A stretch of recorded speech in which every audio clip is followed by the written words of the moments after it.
Hi everyone and welcome to the second tutorial of the JavaScript for Beginners series. In this tutorial we are going to be covering variables and data types. So let's dive in.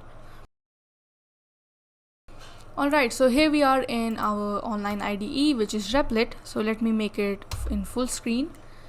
And here you can see this IDE has three sections. The first section is the files section in which we have our JavaScript file, and you can add more files and folders to it anytime. And after that we have this code editor in which we are going to be typing our JavaScript code. And next we have this console in which we will see the output of our JavaScript code. So in order to get the output we have to run our code, and for that we have a run button on top, and there is also a shortcut which is assigned to this run button, which is Control Enter. Okay, so that's it about the IDE, and let's move on to the first topic. Alright, so let's talk about that how you can print or log something to the console. So for that you have to do console.log opening parenthesis, closing parenthesis, and then a semicolon. So the semicolon is not mandatory, but it is always a good practice to have one in your JavaScript code.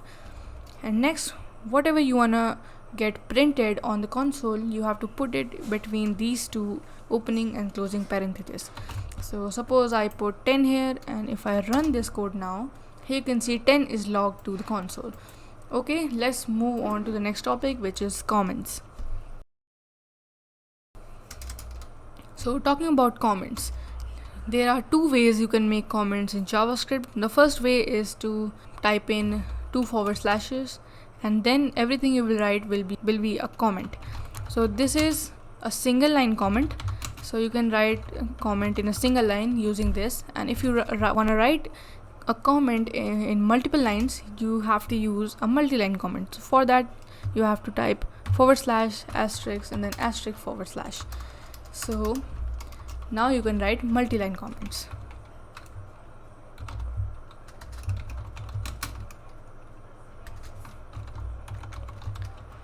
Okay, so comments are pretty easy and you can take notes in your program, and when you start working with JavaScript more and more, you will understand that why we use comments, so do not worry about that. Okay, so let's move on to the next topic, which is variables.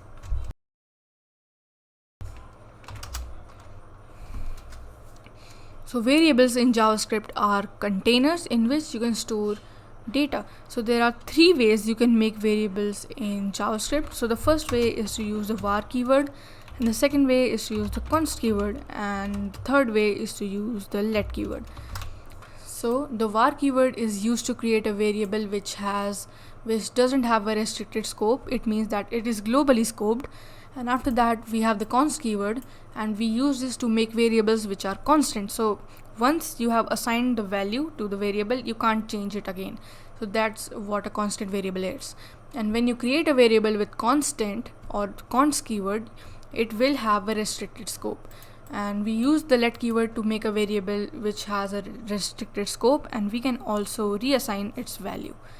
So that's it for the explanation of these three keywords. Let me show you how you can create variables with them. So first I will create a variable with the var keyword. I will assign a value with the assignment operator, which is 10. And next I will create a variable using the const keyword, and I will assign it the value of 5. And after that I will create a variable using the let keyword, and I will assign it a value of 16.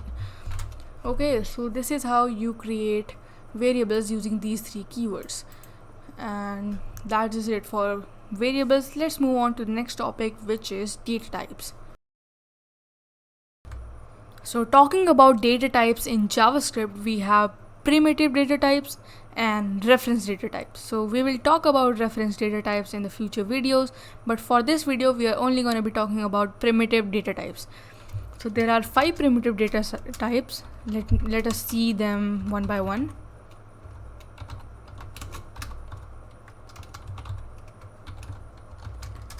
So the first data type is called string.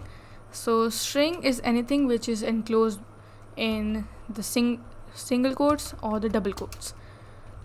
So suppose I put a name in single quotes, so it will be a string.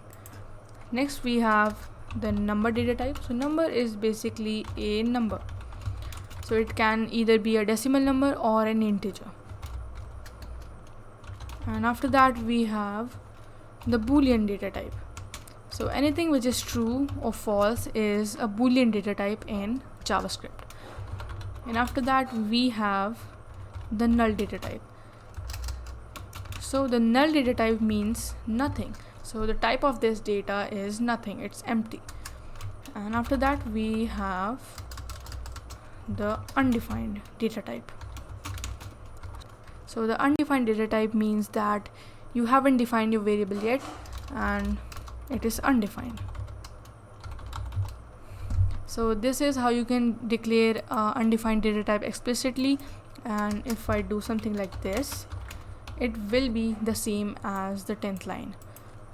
So let us check the type of all of these variables one by one. So for that you have to type of, and then if I check the type of name, it is a string because this is a string data type. And if I check the type of number, so I will get a number because it is a number data type. And after that if I check the type of bool, it will be an boolean because it is a boolean data type.